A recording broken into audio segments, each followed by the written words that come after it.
పెందుర్తి నియోజకవర్గం GVMC 95వ ward Varalakshmi నగర్లో వరలక్ష్మి మహిళా మండలి భవనం ప్రారంభోత్సవ కార్యక్రమంలో ముఖ్య అతిథులుగా పాల్గొని వచ్చే ఏడాదిలోగా వరలక్ష్మి నగర్ కాలనీలో గల సమస్యలన్నింటినీ పరిష్కరిస్తారని హామీ ఇచ్చిన జనసేన పార్టీ ఉమ్మడి విశాఖపట్నం రూరల్ జిల్లా అధ్యక్షులు పెందుర్తి నియోజకవర్గం శాసనసభ సభ్యులు శ్రీ పంచకల రమేష్ బాబు గారు, పోర్లుపాలెం మాజీ సర్పంచ్ వర్గీయ కోన చిని సత్యనారాయణ కొన్నాళ్ల క్రితం నిర్మించిన మహిళా మండలి భవనం శిథిలావస్థ కావడంతో సుమారు 1.5 లక్షల వ్యయంతో దాన్ని సుందరీకరించారు. ఈ యొక్క భవనం ప్రారంభిస్తున్న సందర్భంగా వరలక్ష్మి నగర్ ప్రజలకు, మహిళలకు శుభాకాంక్షలు తెలియజేశారు. ఈ సందర్భంగా ఎమ్మెల్యే పంచకల రమేష్ బాబు గారు మాట్లాడుతూ స్థానిక పెద్దలు శ్మశాన వాటిక అభివృద్ధి చేయాలని, ఆలయం ఏర్పాటు చేయాలని, మహిళా మండలి భవనం వద్ద జిమ్ ఏర్పాటు చేయాలని, సుదీర్ఘకాలంగా గెజిట్ నోటిఫికేషన్ లేని వరలక్ష్మి నగర్ పేరున నమోదు చేయించాలని, రోడ్లు, కాలువలు ఏర్పాటు చేయాలని ఎమ్మెల్యేకు విజ్ఞప్తి చేశారు.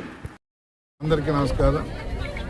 ఈరోజు వరలక్ష్మి నగర్లో కోన చిన్న సత్యనారాయణ గారి జ్ఞాపకార్థం వాళ్ళ అబ్బాయి మోహన్ కుమార్ నాయుడు ఓ మహిళా మండలి బిల్డింగ్ నిర్మించటం, 10 మంది మహిళలు ఏదైనా కార్యక్రమం చేసుకోవాలన్నా, చిన్న మీటింగ్ పెట్టుకోవాలన్నా, కాసేపు ఏదన్నా మంచి మాటలు మాట్లాడుకోవడానికి వాళ్ళకు షెల్టర్ ఇచ్చినందుకు మనస్ఫూర్తిగా అభినందనలు తెలియజేస్తుంది.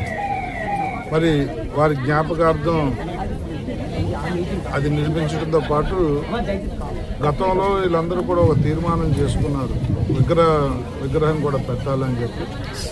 దానికి కూడా నేను రాంబాబు గారితోనూ, మోహన్ కుమార్ నాయుడు పెద్దలందరితో మాట్లాడి గతంలో ఎక్కడైతే స్థలం కేటాయించారో ఏంటో అదంతా కూడా చూసి దాన్ని కూడా పరిష్కరిస్తాను. దాంతోపాటు వరలక్ష్మి నగర్ అంటే నాకు నా సొంత కాలనీ లాంటిది, నన్ను ఆదరించిన ప్రాంతం. వారికి నేను అనేక కార్యక్రమాలు ఇంకా చేయాలి, కొన్ని చేసే ఇంకా కొన్ని పెండింగ్ ఉన్నాయి.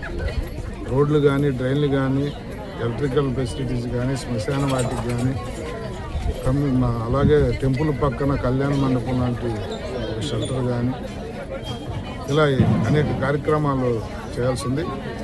వరలక్ష్మి నగర్ పేరు కూడా గెజిట్లో లేదన్నారు ఇప్పుడే, దాన్ని కూడా కమిషనర్తో మాట్లాడి ఎట్టికే చేస్తాం. శ్మశాన వాటికి కంపల్సరీ ఊరందరికి ఉపయోగపడేది కాబట్టి యుద్ధ ప్రాతిపదిక మీద దాన్ని కూడా రేపు ఎల్లుండిలోనే మెటీరియలైజ్ చేస్తాం. ఇది అది కాకుండా అన్ని వార్డుల్లో, అన్ని ప్రాంతాల్లో ఏ పని మిగిలిపోయినా రాబోయే సంవత్సర కాలంలో పూర్తి చేయాలని చెప్పి ఎజెండాగా పెట్టుకున్నాం. అవన్నీ పరిష్కరిస్తానని చెప్పి మాటిస్తూ మరి ఒక మంచి కార్యక్రమంలో నన్ను కూడా భాగస్వామ్యం చేసిన ఈ కాలనీ పెద్దలకు కానీ, మా మహిళా మండలికి కానీ, అలాగే ఈ కార్యక్రమాన్ని బోధన వేసుకున్న మోహన్ కుమార్ నాయుడుకి కానీ అందరికీ కూడా మనస్ఫూర్తిగా ధన్యవాదాలు తెలియజేస్తాను.